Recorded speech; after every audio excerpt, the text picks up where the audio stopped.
Damn, son.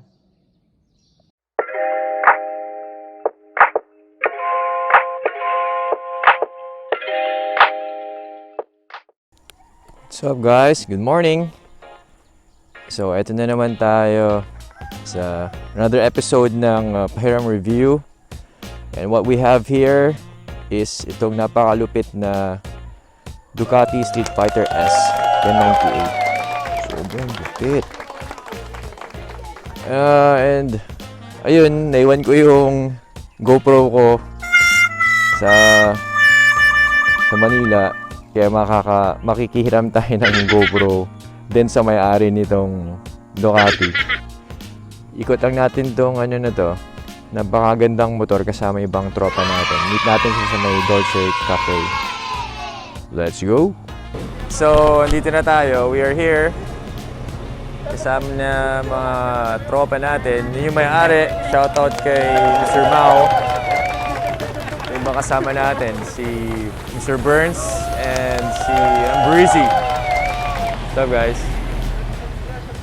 Yeah. So, nanghiram tayo ng GoPro ngayon. Pero wala yung mic. Oh, shit.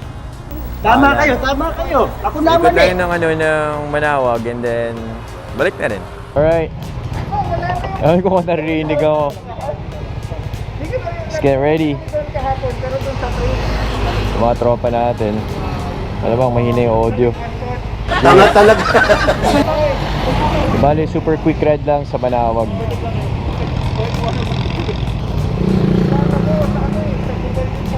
Alright, here we go.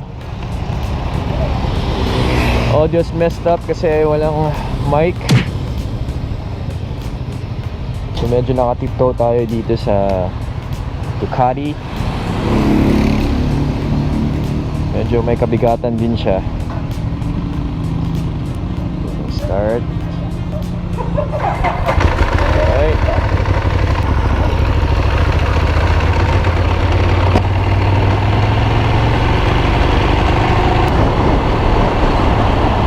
Naririnig ako. Pero malamang hindi. Ang pitik mo pa lang. Sama na yung kaluluwa mo dito eh. So yung sitting position dito medyo dapa. Medyo naka-lean forward. Very aggressive yung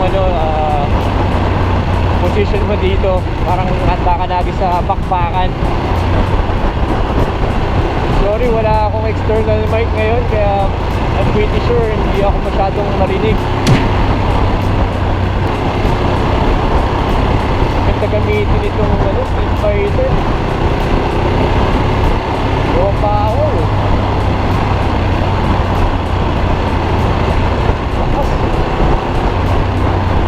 Sabi ko nga, isang pitik mo pa lang sasama na yung kaluluwa mo dito.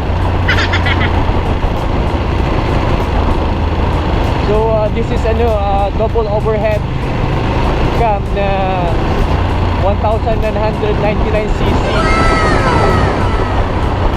This shit is pure power. Kulang daan dito eh.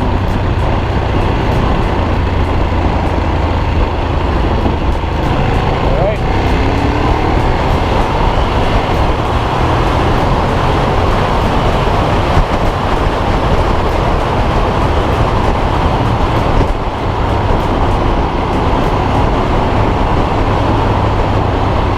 Sobrang sarap talaga hatawin ito. Kukulangan yung daan. Pero hindi sa atin to, so hindi naman natin pwede barurutin ang barurutin.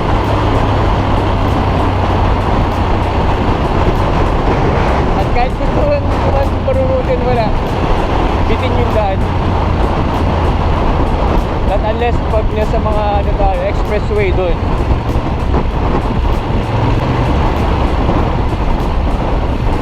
Ayun naman, pakiramdam ko ako yung ako yung star sa Mission Impossible movie. Paggamit ko to.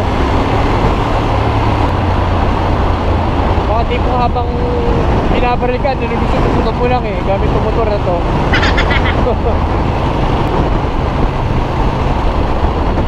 this is naked super bike. What they call this track. Yung hindi naked version nito is yung Panigali super bike. So before this version, meron ng I mean, this is the before version. Meron ng after version nito. Medyo magulo, pero gets nyo na yun. May bago lumabas na ganito yung before. So ito yung OG. Gusto ko rin yung yung pagka yung tunog ng engine nito. Parang meron siyang meron siyang specific na sound I think parang may rattling sound siya. Tapos napansin ko pag below 4,000 RPM, yun nga, medyo nagpa-vibrate. So feeling ko ayaw sa mabagal, ayaw sa makupat, gano'n. So mas smoother ride pag yung above 4,000 RPM. Ganyan. At shout out ulit sa may-ari si Mau na pinahiram tong napakalupit niyang Ducati Streetfighter S, baby! Ayan, so tumabi muna tayo. Hinintay natin yung ibang kasama natin. Ayan, dyan na sila. So let's go.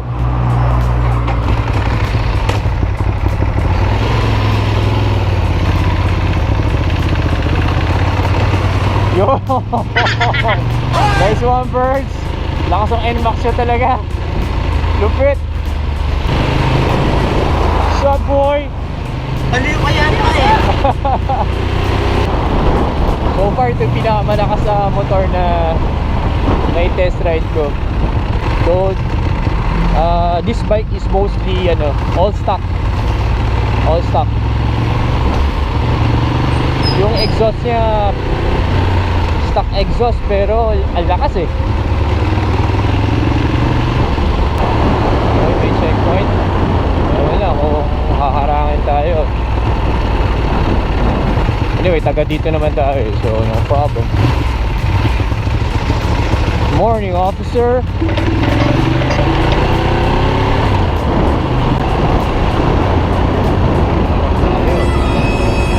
What's up, what's up? Hey.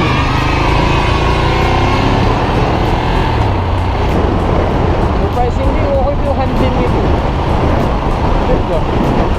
Pag titignan mo, parang feeling ko hindi ko kaya buhatin kasi sobrang bigat. Pero okay yun siya Wala, hindi natin talaga masagad yung speed nito kasi unang-una hindi sa atin, tapos kulang talaga yung daan. Mga ganitong klaseng motor yung bitin talaga sa'yo yung ganitong daan yung mga namumunit ng daan. Dito na tayo. Tinawag.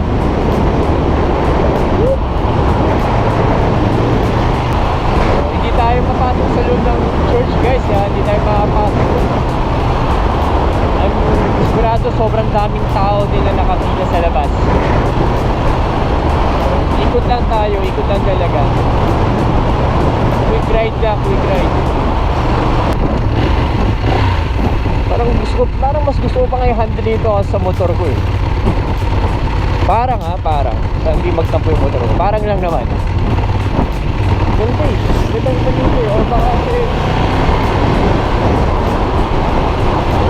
baka yung shape kasi nito, yung sitting position, yung sitting height, parang yung overall ride na nga lang parang mas okay, mas komportable yata ako dito.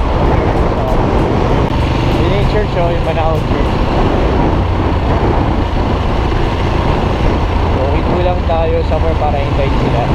Feels like ilang seconds lang from Dagupan to Manao, dito na ako gamit ng motor. Right, so we're going back. Pare, good run. Buti na pinagbigyan mo ako. Ha? Drive ako minsan, nakiganyan pa. Tangina. Baka gumagano ka, bumibitaw ka pa, tapos gumagano eh, no? Alright guys. Ingat. Go. So, pabalik na tayo guys.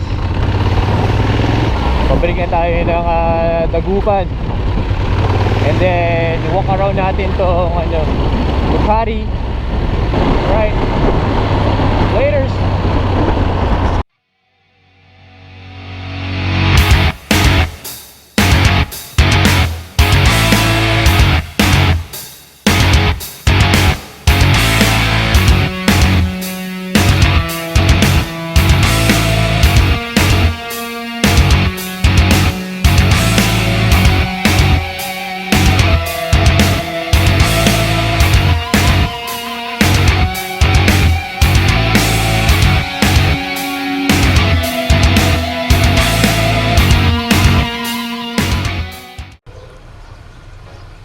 There we go. So, ito yung Ducati Streetfighter S 1098. Actually, 1099cc talaga siya. So, napakaganda, lupit. Sadly, wala akong external mic dun sa GoPro ko kanina. So, hindi clear yung audio. And it sucks. So, ito, quick review lang dito sa sa 1098 ni Mau. Ganda. Ganda talaga, wala akong masabi, ang ganda, lupit. So una, check natin tingnan natin headlights. Headlights niya is LED dito, tapos dito may bulb pa. And yung signal lights niya, ganun din, bulb type. Ganda. And naka dual disc brake with Brembo calipers. Tapos yung tire is 120/70/17 na Pirelli. I think this is Pirelli tires. Yes, tama. Diablo Rosso. And water cooled, of course. Tapos dual cylinder. And ito, naka-crash guard siya. Yan. Pero aftermarket na to. Tapos ito pa ba, siya, inverted forks. Napakahusay. By Allins. What's up? Ito yung may-ari. What's up? And stock, stock muffler, stock exhaust. Akala mo tahimik pero hindi.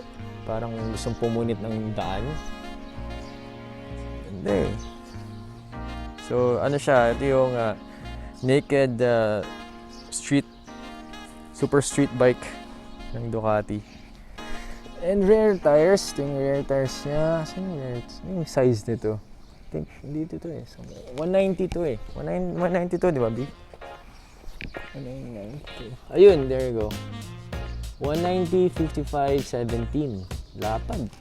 Tignan mo gano'n kalapad. Ito yung kamay ko. Lapad, di ba? Sexy as fuck. Husay. Yung taillights.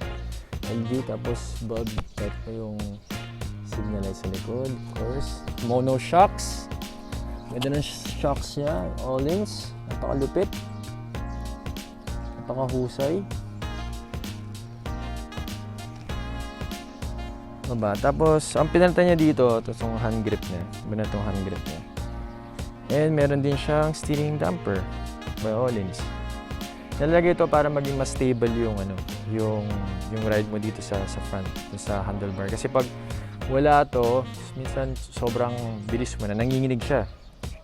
So ito, it helps yung sa stabilization. Ayan.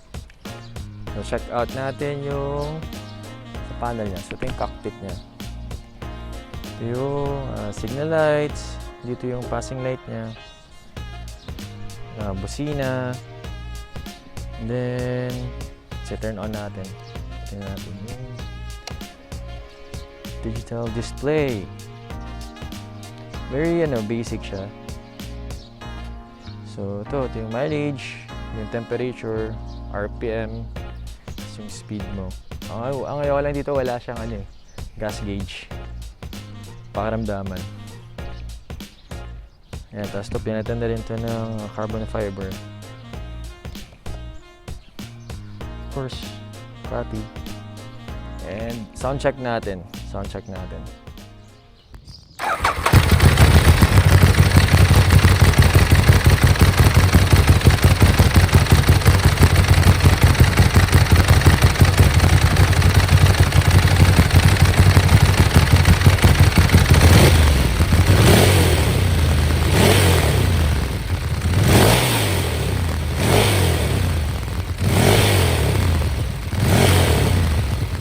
Right, so that's it.